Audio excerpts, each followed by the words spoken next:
Salut les voyageurs, j'espère que vous allez bien. On se retrouve aujourd'hui dans une nouvelle vidéo afin de parler de la possible intervention de Dragon à Egghead suite à la nouvelle de l'invocation des doyens du Gorosei par Saturne. Et toi, cher voyageur qui passe par là, je te vois. N'oublie pas d'activer la cloche d'or de Chandora et de vous abonner pour faire partie de l'aventure Logpause. Et n'hésitez pas à aller voir mes précédentes vidéos sur le Gorosei et Im-sama ainsi que leurs secrets si vous ne l'avez pas encore vu. Sur ce, commençons la vidéo. C'est au chapitre 1109 de One Piece que nous apprenons que Saturne invoque le restant des doyens du Gorosei à Egghead afin d'empêcher la diffusion du message de Vegapunk. Une information qui permet à Oda une fois de plus de retourner totalement le déroulement de l'arc et de rendre les choses plus compliquées à un camp. Si l'arrivée de Saturne a su imposer une pression aussi grande au départ, c'est parce qu'il fallait bien que les Mugiwara se sentent menacés et ce face à de véritables adversaires. Dès lors que Luffy s'est rétabli et est passé aux choses sérieuses en voyant Vegapunk mourir sous ses yeux, il gère Saturne et Kizaru seul. Ainsi donc, une arrivée précipitée des autres doyens est une nécessité pour pouvoir terrasser Luffy en moins de 9 minutes pour ensuite empêcher la diffusion du message. Mais pour le scénario et l'avancée scénaristique, ce message doit être délivré au monde.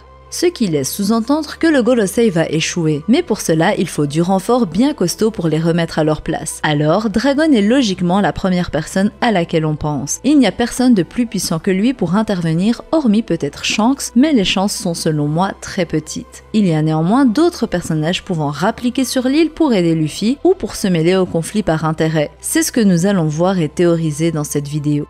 En premier lieu, nous parlerons bien évidemment de Dragon, le personnage qui a le plus de probabilité de venir à Egghead. Parmi tous les personnages de One Piece, il est le seul qui n'est jamais passé à l'action. Nous ne l'avons vu rien faire du tout jusqu'à présent. Même Im-sama, une entité bien plus mystérieuse que lui, a été aperçue sous sa forme de monstre attaquant Sabo et Cobra. Ainsi, lui qui est lié à Kuma, Vegapunk, Luffy et le gouvernement mondial a plein de raisons d'intervenir à Egghead. Sinon, je trouverais ça quelque part lâche, décevant, qu'un de ses amis meure et qu'il n'agisse pas une fois de plus. C'était le cas avec Ginny et Kuma, mais il avait ses raisons de ne pas agir. Mais maintenant que son second a atteint une telle popularité et qu'il a pu voir Im-sama et le Gorosei transformés de ses propres yeux, que Vegapunk doit révéler des informations capitales à l'univers de One Piece et que les 5 doyens se sont mobilisés pour empêcher cela, comment ne peut-il pas intervenir? Et surtout, qui de mieux pour intervenir? Rien que Saturne paraît imbattable avec ses pouvoirs mystérieux que même Luffy ne comprend pas. S'ils sont 5 avec des pouvoirs différents, il n'y a aucune chance que Vegapunk s'en sorte alors que seul Luffy est là pour les empêcher de passer.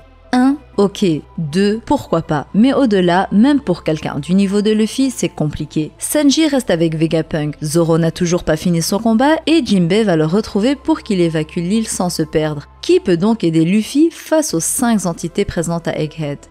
Exactement. Dragon est le meilleur choix que Oda peut faire pour permettre aux Mugiwara et Vegapunk de gagner la bataille. Mais certains me diront que Dragon a été vu à Quai des Draves et qu'une intervention soudaine serait illogique d'un point de vue spatio-temporel. Et c'est là qu'intervient l'idée que Dragon ait des pouvoirs liés à la météo. Nous avons vu à maintes reprises les possibilités entourant les pouvoirs de Dragon. Du fruit de la météo au fruit du vent, au Zoan mythique de l'Amaru, il y a de nombreuses hypothèses qui, bien que différentes, s'accordent sur une chose: le contrôle des éléments naturels qui existent sur Terre. Alors, que ce soit à travers la tempête qu'il apparaît soudainement en descendant des nuages, à travers la foudre, il y a plus d'un moyen pour ce dernier d'intervenir face aux doyens sans que cela ne crée d'incohérence temporelle. Pour rafraîchir les mémoires, revoyons différentes théories que nous avions vues sur les pouvoirs de Dragon.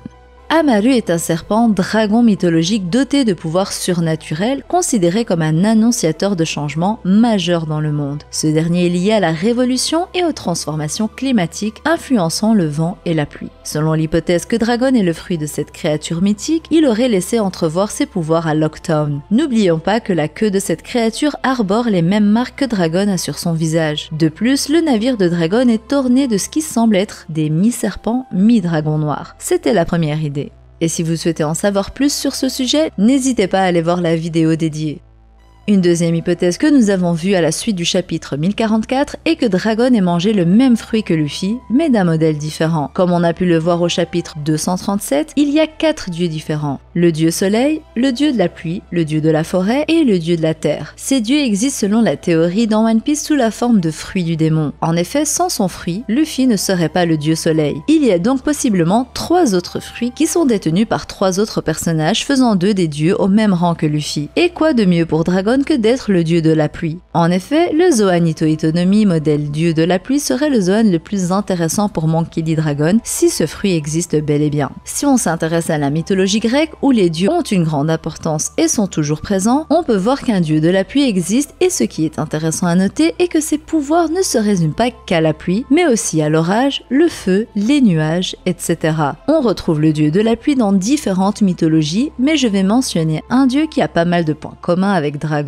Tlaloc est le dieu de la pluie dans la mythologie aztèque, qui est l'un des dieux les plus puissants maîtrisant non seulement la pluie, mais l'eau en général, de la foudre, des tempêtes et de l'agriculture. Il était considéré comme bienveillant car il nourrissait les plantes et abreuvait les êtres vivants, tout comme il pouvait être impitoyable et cruel, et lorsque c'était le cas, Tlaloc créait des tempêtes rasant tout sur leur passage. Tlaloc était un véritable leader en raison de sa puissance en tant que dieu de la pluie, ainsi que de son contrôle total sur les conditions météorologiques liées à l'eau, comme le tonnerre, la foudre, les inondations, les sources montagneuses et autres. Il est considéré comme le plus puissant des dieux et assure la paix des terres, à l'instar de Monkey D. Dragon, le chef de l'armée révolutionnaire. Il y a d'autres idées très connues comme le fruit de la tempête, mais nous n'allons pas toutes les mentionner car nous avons déjà vu cela dans d'anciennes vidéos. Pour revenir au sujet essentiel de la vidéo, une intervention de Dragon serait plus que favorable pour Luffy et le commencement de la révolution. Une deuxième hypothèse est l'impératrice pirate Boa Hancock, ex-corsaire maintenant destituée. Elle ne peut pas demeurer sur son île au risque de se faire attaquer par la marine. Pour le bien de sa tribu, il est préférable qu'elle quitte son royaume et devienne une pirate active, et elle l'a elle-même souligné au chapitre 1059 en disant vouloir rejoindre Luffy. Et en effet, elle n'a que Luffy à rejoindre si nous omettons la Cross Guild qui ne sera pas rejointe par l'impératrice étant donné que la guilde s'est lancée dans la course au One Piece et qu'elle est donc un ennemi de Luffy, bien que les personnes la constituant ne sont pas fondamentalement des ennemis à proprement parler. La meilleure solution pour elle est Luffy, et c'est également son souhait, donc ça ne risque pas de tarder avant que Hancock ne rejoigne Luffy, à la manière de Carrot naviguant avec eux, mais pas en tant que membre de l'équipage. L'impératrice peut venir à temps si elle a quitté son île directement après l'attaque de Barbe Noire, léguant sa position à Shaki, ancienne impératrice, accompagnée de Rayleigh qui garantit une protection de l'île en dissuadant la marine de venir. En termes de puissance individuelle, c'est pas aussi important qu'à Dragon, mais les deux hypothèses peuvent arriver sans qu'une rende l'autre illogique. Et la puissance de Hancock est bien supérieure à celle des membres de la flotte ou des commandants révolutionnaires sans compter Sabo. Donc si nous avons de puissants renforts, nous pouvons compter sur Dragon, Hancock et Sabo si les commandants armés de Dragon viennent aussi grâce au pouvoir du chef de l'armée révolutionnaire. Voilà les voyageurs, nous arrivons à la fin de cette vidéo qui j'espère vous aura plu. N'hésitez pas à partager vos avis en commentaire, j'essaie de lire et de répondre à tout le monde. Sur ce, je vous dis à la prochaine et d'ici là, portez-vous bien. Bisous.